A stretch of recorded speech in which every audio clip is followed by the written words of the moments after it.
Good morning and welcome to the fourth video of this series, which is Romantic Imaginations, the Myth of the Manifest Destiny. I'm, as always, Kata, and this is the video relating to the tutorial introduction to North American Cultural Studies at TU Dresden this winter term.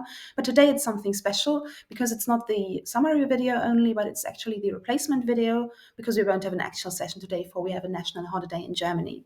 And this is also something special for me insofar as that I had a super exhausting theater rehearsal yesterday night and I didn't have coffee or anything yet. So if I talk gibberish, please forgive me.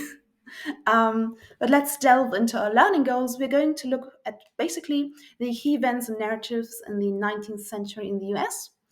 Amongst them, what the concept of the frontier in American cultural history is, what manifest destiny is, and how those are used to justify violence against the natives, and then also analyze some romantic paintings of the American West regarding their cultural imaginations. We will basically work with the following keywords: manifest destiny, of course, is in the title, the frontier, romanticism, and no, this is not related to romance and everything, but it's the time period. Westward expansion and settler colonialism. Now, let's delve into history and look at the key events of the 19th century. And because I think it's always nice to have an overview to see how things connect with each other, even though that, of course, can also always just have one perspective in a way portrayed. I prepared this overview for you. The events to the left, the purple ones, are basically the stuff that you already talked about, and then something that happened later in 1776, the Declaration of Independence. So we can see that European settlement began, and then it continued, and then we had this Declaration of Independence, and so the US actually become a nation and get independent from Europe. And now this is more or less just shortly before the 19th century begins. And so a lot is going on in the 19th century. And you can see it here. I won't go into detail here because I have individual slides for the events. But what is always important, and this is also something you should keep in mind for today's session, we later ask ourselves, okay, how is this important now? How are the historical relevance how are the historical developments still relevant for cultural history at the present day? This is why I included 2025 here, because I think this is basically the key question we're asking. And then what I also want to emphasize here is, what is the Romantic period? It is basically the whole 19th century, and it's a time period, for example, a literary period or a period in arts. And it is basically relating to a certain sentiment among the population, not only in the US, but also in Europe.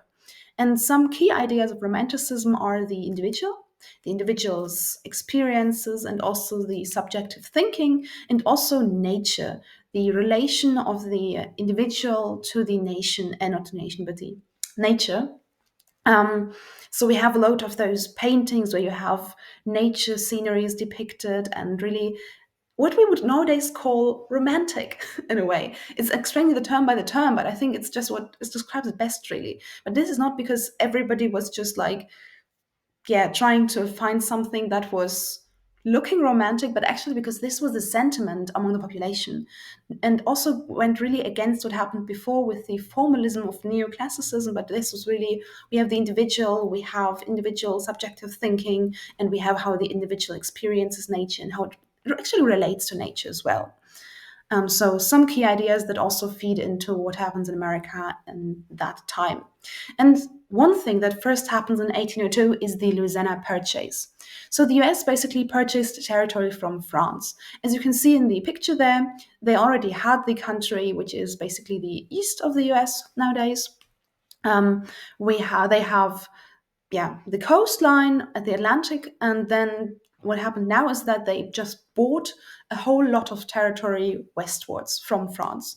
They called it unorganized territory, which is quite ideological because, as you might know, of course you know, this is not just wilderness, but it's land that are not civilized in the Western way, maybe, but it's still land where we have nature, we have native tribes, so basically people who use the land and who are not, as it was the image in popular imagination at that time in US American culture, just nomads that travel, but actually a lot of them had their settlements. And so we do have land that is maybe unorganized from the viewpoint of the white settlers in America, but it's not unorganized from the viewpoint of the people who actually live there. So the term unorganized territory is highly ideological once more. And then also one question is, why do they purchase territory? Certainly not only to have it, but actually to settle there. Because what is also very important with regard to the 19th century is that a lot of people were coming to the US. We have the Industrial Revolution in Europe changing everything, changing production, changing social stratification. We have new social classes rising. We have the conditions of living turned around. So we have a lot of poverty among some members of the population. And if people are poor, then they're despaired. And if they're despaired, they make very, very clear and very radical decisions. For example, going abroad and staying there. And the thing with the US is that it basically was in a way a promising possibility, because you have this idea of the American dream of just coming there, being part of a new people, and being part of a new, free, independent nation where the individual could just make it. And now, following that dream, we have loads of European settlers, Italians, Germans, the people from England, Scotland, Wales, Ireland. We have people from Norway, Sweden, Denmark. We have people from everywhere coming to the US. Of course, also in the US, the people are basically multiplying because they are procreating and settlement is now going. So they actually have the possibilities of their children surviving, not just dying. So basically, we have population growth and immigration, and thus, of course, the people have to go somewhere. It's just very, very unjust that they just purchase territory and then go where. And now we come to the second part of, or there's the second event that I want to mention, land where we actually have native tribes living.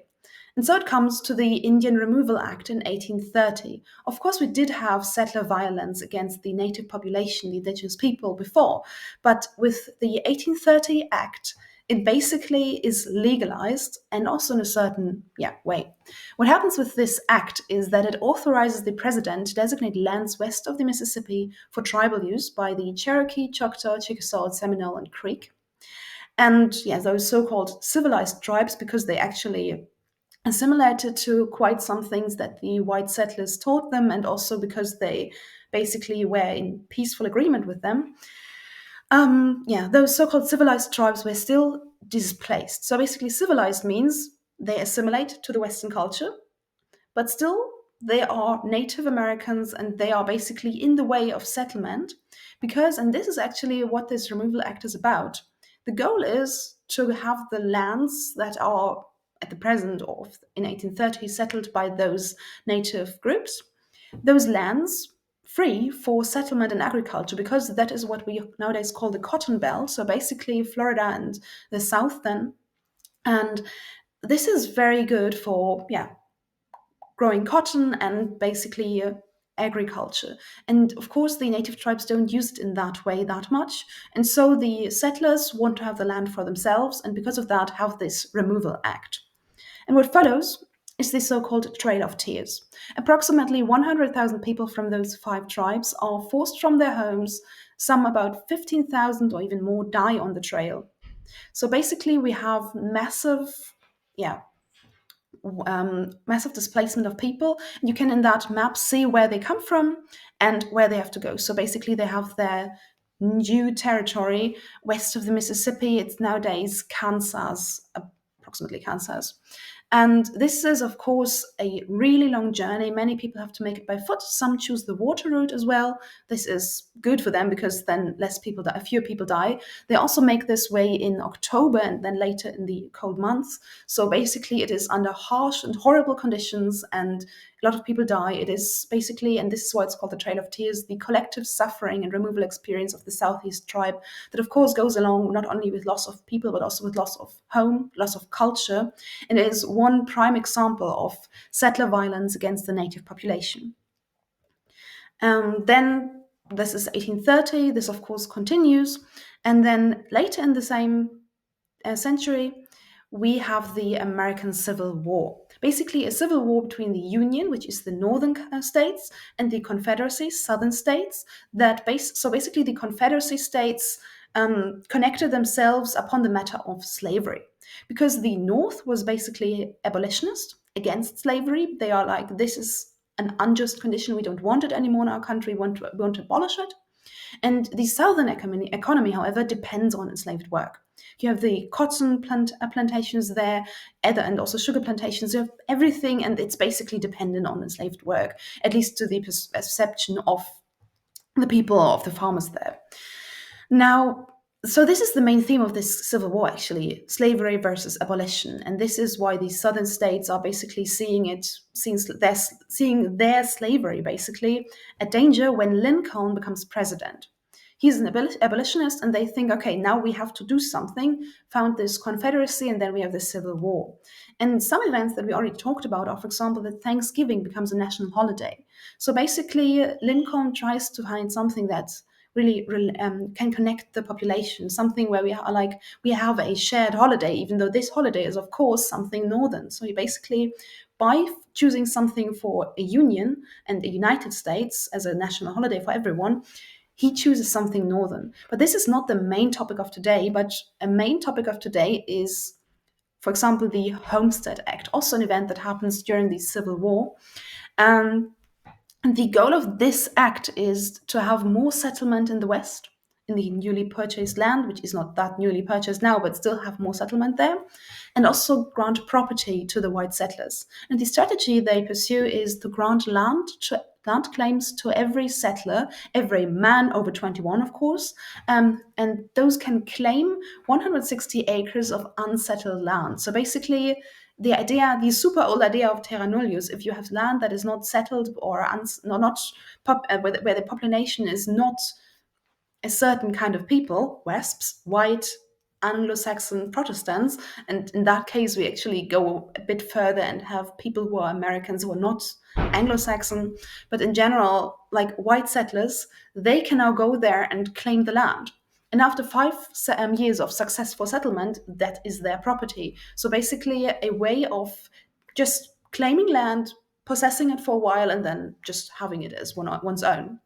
And the result is that we have a massive expropriation of the indigenous tribes. So basically, they lose their lands, lose their homes, and are basically, yeah, forced westwards, and also fighting back at some points.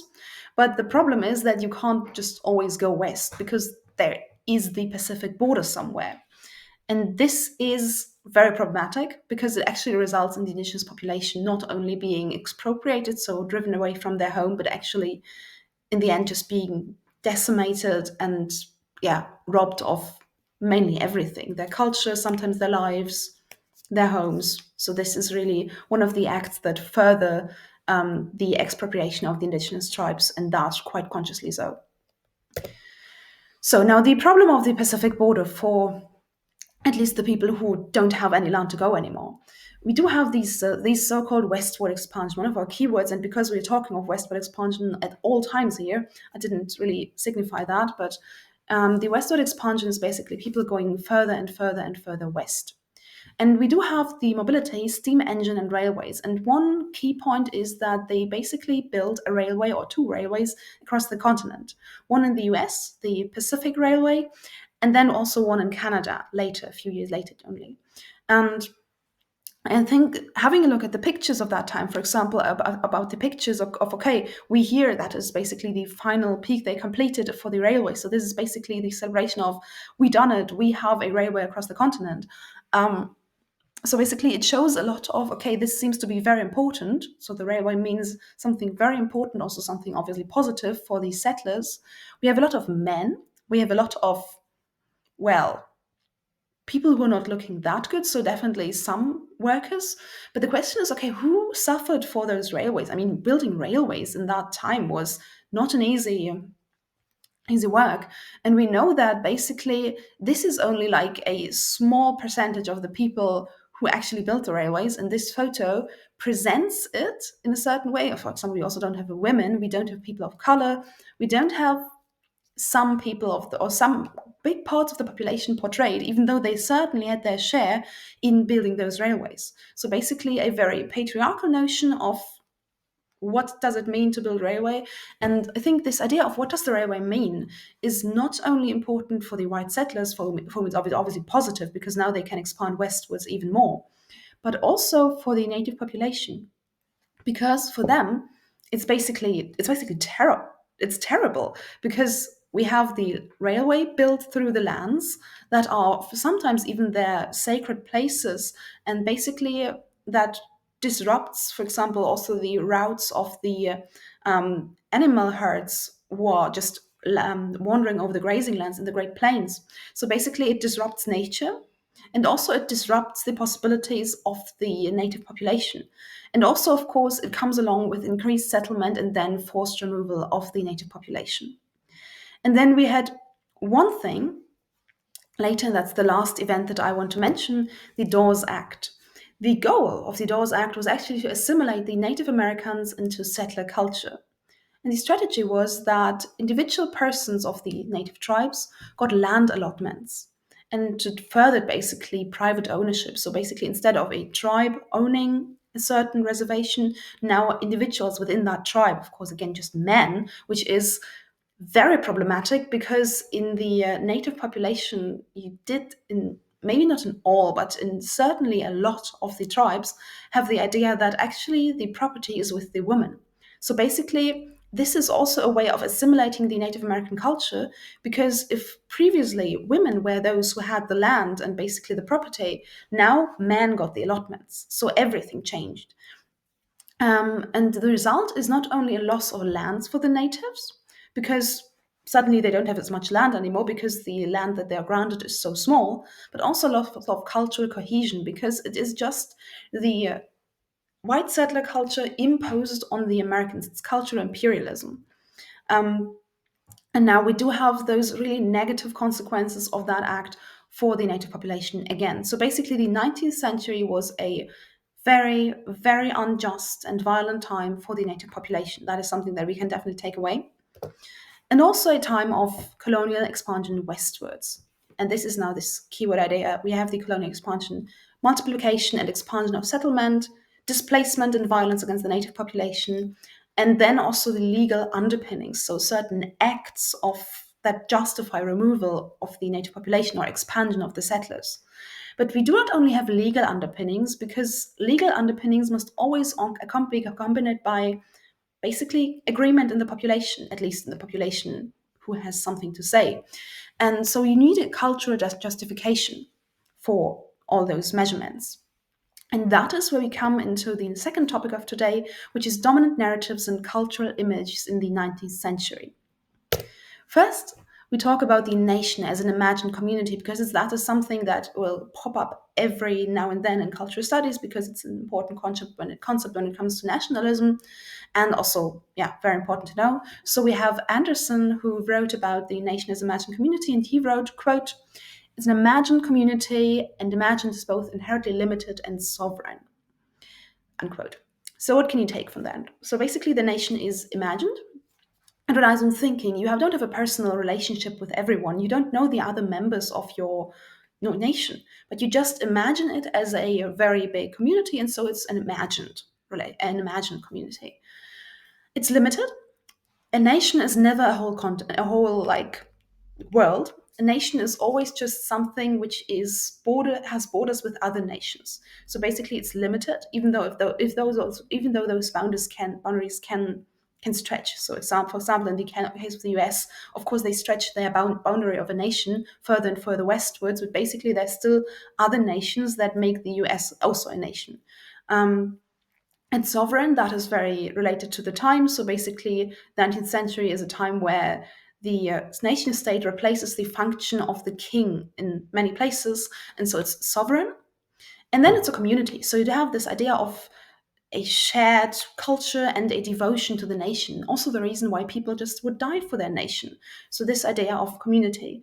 So, this is something that you can keep in mind when it comes to analyzing nation states, and also having an idea of, okay, how does it work culturally, the nation as an imagined community, according to Anderson.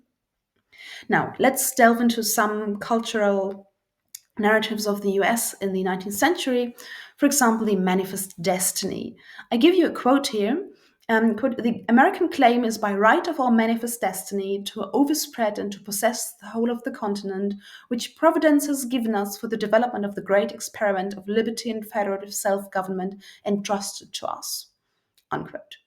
Okay, so what does this convey? Of course, we have the idea of American exceptionalism here again.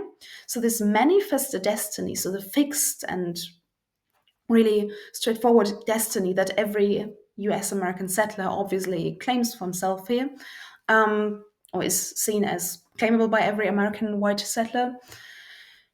A idea that is exceptionalism, that they are basically based on the individual, and then they are the developers, they are the superiors, and you might also have the ring of the old Puritan myths in there. So when we basically talked about American exceptionalism being based on Puritan ideas. And now in 1845, this becomes a dominant narrative. Not only the idea of the exceptionalism, but also of this manifest destiny to overspread and possess the whole continent. Go westwards, settle there, develop it, and don't care about the native population that already lives there.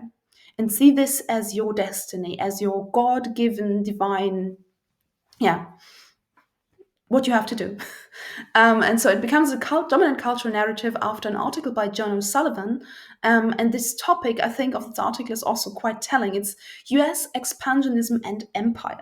So instead of having an empire like the British, for example, spanning the whole globe, the US now expand and just have their little empire on the whole continent. It's still imperialism and has all the ideas that come with it: the displacement of native population, the cultural imperialism in the sense of we impose our culture on everybody who is here. So this is basically an imperialist statement, the Manifest Destiny.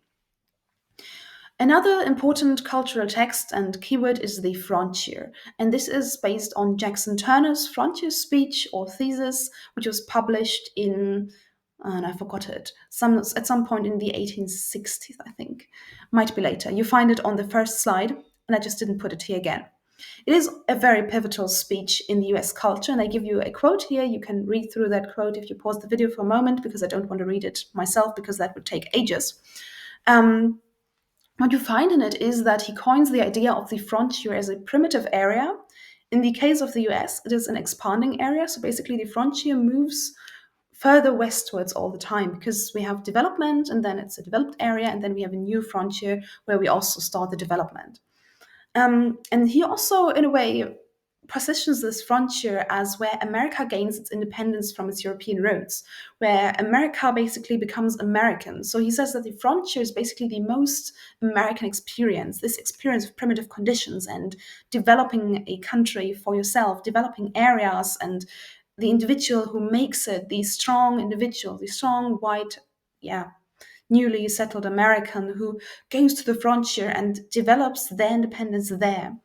And what he also, which is I think quite interesting, justifies in this article, it emphasizes that slavery, colonialism, and violence are just legal means of forwarding this development. So basically, the idea of the frontier also justifies forms of violence, which is highly criticized nowadays, but back then it was a very popular narrative, and it continued to do so into the 20th century, actually.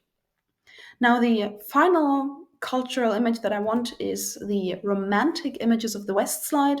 And here I give you some pictures, and you can, of course, do the task and look at the pictures and describe them, link it to your knowledge, and ask yourselves, okay, what does this tell us about the perception of the West in US American culture? And those two pictures are Emigrants Crossing the Plains by Albert Bierstadt. And this is basically, you have the light, you have the lands where they go, the lands which seem quite uncivilized in the sense of there's no civilization, there are no people. You have the hills there, which also are promising maybe gold, other mining possibilities. So basically, settlers go into a land full of possibilities, connected to nature and not having any troubles, which is certainly not what happened, but this is the romanticized image that also follows the sentiment of the time period. And similarly, with regard to the other picture, which is John Gast's American Progress, The person, the picture we talked about that in the lecture is Columbia, who is basically the personification of the US. And she goes there with her school book on her arm, and basically what she also plants there is, I think, electricity, because she plants this, string there. And with her, we have all the people going westwards over a vast empty country where nothing is, but there are some Native Americans running away from them. But this also has in a way the assumption that, okay, maybe those Native Americans have lived there before, but they didn't leave anything. And now the settlers who come actually use the land. They make agriculture, they build cities. So basically, they are coming from the civilized east of the American continent, and they're going westwards all the time. And this is progress, American progress, as the title of the picture says. And this is this narrative. This basically combines those manifest destiny and frontier ideas as well. So basically, going into the wilderness, going into the primitive area, and finding Americanism there, and also going there, developing further and further, and following this destiny of the American, newly founded American United States of America. So those romantic images, in a way, from that period, summarize pretty well what cultural narratives we have there. And this is also why forms of art and also, for example, literature are so important with regard to cultural studies, because they are representations of what the people thought at that time about a certain topic. And with that slide, let's conclude about dominant narratives and cultural images in the 19th century. We have the frontier and the manifest destiny ideas combined with romantic images of the West. And now there are maybe some questions that you can ask yourself that you can use for further thinking on the topic. How is the land perceived?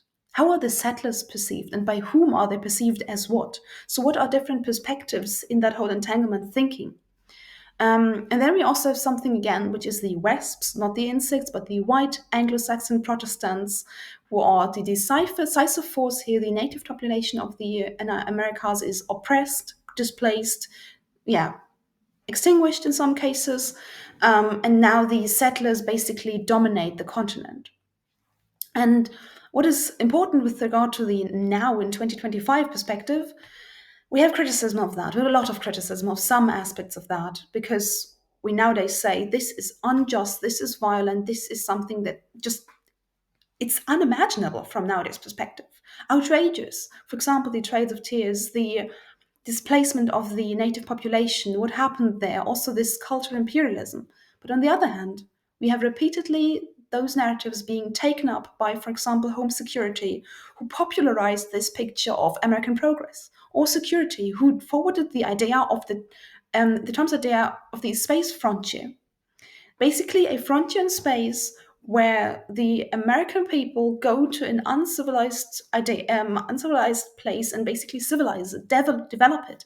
So basically, even though we have criticism, we say, okay, this is unjust, unfair, cultural imperialism, and very, very highly critical. We have it taken up. We have it alive and kicking in the cultural imagination of a lot of people in the American culture nowadays, because the president forwards it. And I mean, there were people who voted for that president and who think he is great. So we have narratives from history alive and kicking today. And with that, I want to say thanks for watching and see you next week. If you have questions, comment, drop me a message. You have my email address there. And if you like this video, which I hope you do, give me a like and just, tell me what you think. And with that, I wish you a pleasant week and see you next week.